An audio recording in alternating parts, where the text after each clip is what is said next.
Hey guys, how are ya? It's Monday when I'm filming this. Happy Monday, or whatever day it is when I post it. I'm going to show you my everyday eyeshadow look. Like I said, we're going to be talking about the basics of eyeshadow, and I think what people get nervous about, and I'm seeing a lot here, is you're nervous of color, you're nervous of wearability. So I wanted to show you my everyday look. I mean, I can certainly go crazy and do purples and pinks and all of the colors, but this is what I wear on the average if I'm wearing makeup every day, which, let me tell you, is not always the case. So I'm going to just jump right into it and show you what I have. I am going to be using majority of Maskcara Beauty products. I am an artist for the company. I have been for almost 2 years, and I love their products. I use them in my freelance kit, I use them in my personal life, and I, again, affiliate with them.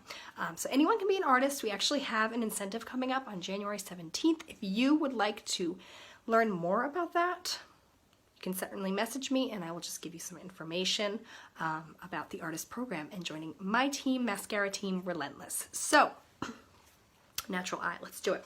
So the first thing I'm going to do is I'm actually going to prime my lids with some concealer. This is my Maskcara Beauty palette of foundation, and I'm going to use the shade Moonlit because I want my shadows to sit on a pretty nude base. So I'm just going to take that. Now you can use like a MAC pot for this. You can use a primer. You can use whatever you want. But these steps, for me, make my eyeshadow last all day. I'm going to cover up all the veins, all that redness and discoloration, and give myself a nice blank canvas. And I'm just using a tiny bit. And I like the bright color because it kind of makes my eyes look bigger. And I'm going to clean off my brush. I'm only going to use a couple brushes for this. Like I said, this is my everyday. I can do it in minutes if I'm not talking. Look. When I have to get my kids to the bus kind of thing. So we're going to start with my eyeshadow everything brush by Maskcara Beauty and my eyeshadow palette. This is my Maskcara Beauty, all shades. These are my personal shades that I love and adore, and they're all customizable. So it really is up to you what you choose. And we're going to take our first shade. This is called Bubba. Bubba is a really great neutral tone, and we're going to use that for a transition shade. You've all heard me say transition shades are traditionally best if they're matte, and I'm going to take that in my crease and above. Go 1 to 2 shades darker than your skin with this shade for this placement. And what this does is makes it so all your other shades blend well. And this is what I'm going to use to also kind of give myself the idea of where the shape of my eyeshadow would be. Do I want to wing out my eyeshadow, or do I want more a cat eye effect, or do I want more a rounded almond? This is kind of the things you want to ask yourself when you're doing this particular step. So the rule of thumb is your eyeshadow should not come past your lash line. So that's kind of the rule of thumb. I'm not adding a ton of pigment here. I'm going to actually spend a good amount of time blending it out. Swirling and sweeping in windshield wiper motions. Outer corner, I kind of swirl. And the reason for that is we don't want any harsh lines, and we want this particular color to be really well blended. Practice and time is all eyeshadow takes, and you'd be surprised how much time you spend blending. Okay, so now I've kind of created my my shape and given myself a transition. If you do, I didn't today because I was filming another video, but if you do your eyeshadow first before your foundation, you're actually doing yourself a lot of favors, because you can clean up any fallout should you have any. I don't really get fallout with these shades. But you can also go, like, get really messy. You can go too far and then just clean it up with your foundation. So get in the habit of doing that, and it's a lot more forgiving. And I always find that my eyeshadow looks a little bit more put together when I do it first. Like the look itself, all of it is more cohesive. And like I said, we're just going to spend a little time blending here. Careful not to go too far. Now if you're wanting to kick it out a little bit, you do want that more almondy shape, just take your brush and just kind of kick it out a little bit. Just don't go too close to the brow. And if you think you didn't do a good job of blending, or you're thinking you have harsh edges, grab yourself a neutral shade, like a cream or something non-shimmery though, and just take it over the edges. In this case, I took this shade here. So our transition shade is down. I'm gonna check my work in my mirror. I'm happy with it. And then I'm gonna go ahead and grab a different palette. This is a Makeup Revolution palette. This is the Soph X palette. It's really pretty. And I'm gonna grab this shade. I don't know what they're called. This is a palette I keep in my freelance kit. And I'm just gonna create that outer corner. Now, because this is my everyday look, I don't want a deep dark outer corner. I am gonna pull my eyes so you can kind of see what I'm doing. I'm just creating a V right here. Now, these are not the best shadows as far as quality. They're okay. I like the shade in this, and I will eventually pick up a mascara shade that is this shade, which is very similar to Trust. I find these to be slightly patchy, so I'm mindful of that. And then I'm just gonna kind of really, I'm barely touching my skin, kind of soften that out.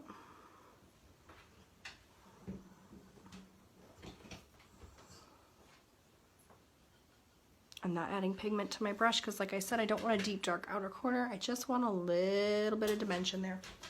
I'll pick up a tiny bit more.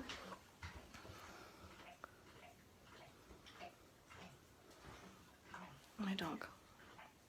Rebel, no. Is there anything grosser than a dog's like licking noises? It's so gross.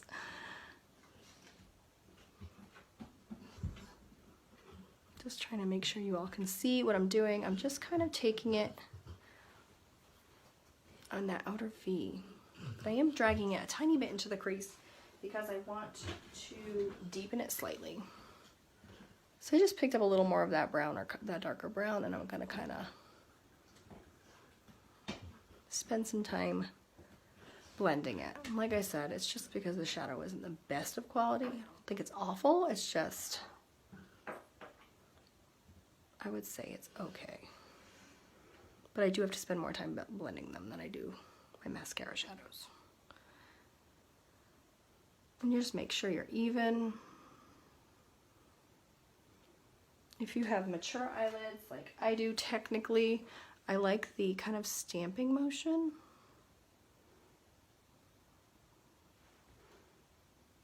And then I am going to take a little bit of what's on my brush and run it under my lash line. Okay, now the next step is my inner section of my eye. I want to keep it really bright. So I'm going to switch my brush over to the multitasker brush. This is a synthetic brush. And you have two options here, and I go between both, so you really can do either one. This is the shade Sabrina. It's a very shimmery, neutral, kind of slightly creamy yellow tone shade. Or you could stick with the all matte look and go with this one, which is Cupcake. I'm going to stick with Sabrina today because I'm going to do kind of a brighter. And I'm just going to pack it on my multitasker brush, tapping off the excess. We don't want any excess. And I'm just going to lay it on my inner portion of my eye. This portion of your eye should be fairly bright. You can start getting crazy with color as you get more advanced.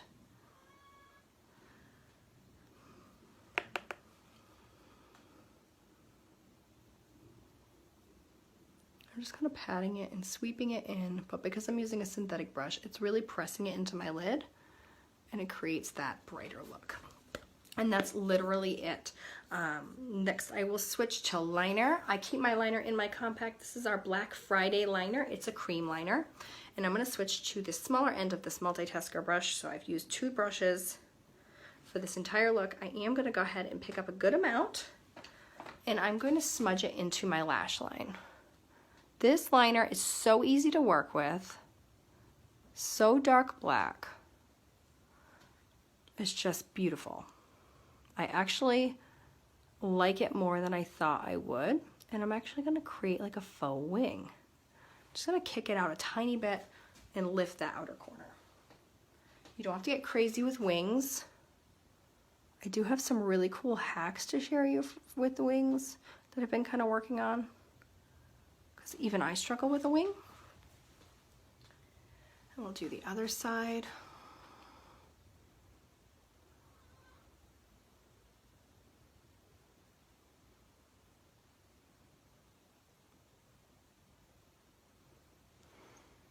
And look how beautiful that line is. Gorgeous. I'm just going to drag it into the inner corner a tiny bit. And then I will take what's left on my brush. Again, I'm not reloading. When you're doing your lower lash line, if you're not looking for a dark, really smoked out lash line, don't reload your brush. Just take what you already have. There's always remnants on the brush that will help you create that cohesiveness, and I don't go any further than the center of my eye. Unless, of course, I'm looking for that.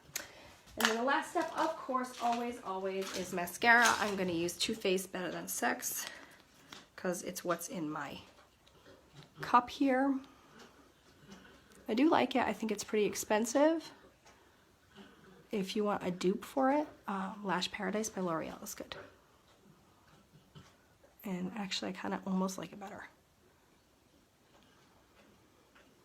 But this is a good one.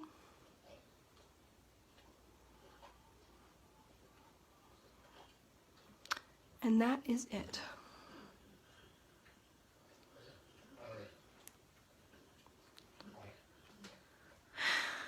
And that's it. Every day, just a few colors, 2 brushes, eyeshadow. It doesn't have to be complicated. I am going to start breaking down some of the basics for us, and I've gotten a lot of feedback from you all on what you struggle with, so we're going to work on that going forward. But I did film also my new foundation routine. I haven't posted yet, or maybe I have posted it yet, but I will be putting it up on IGTV and YouTube. So if you're not following me on YouTube and Instagram, it's the same as it is everywhere else, Relentlessly Amanda, and you should definitely do so. But I appreciate you for watching. Let me know if you have any questions, and I will talk to you soon.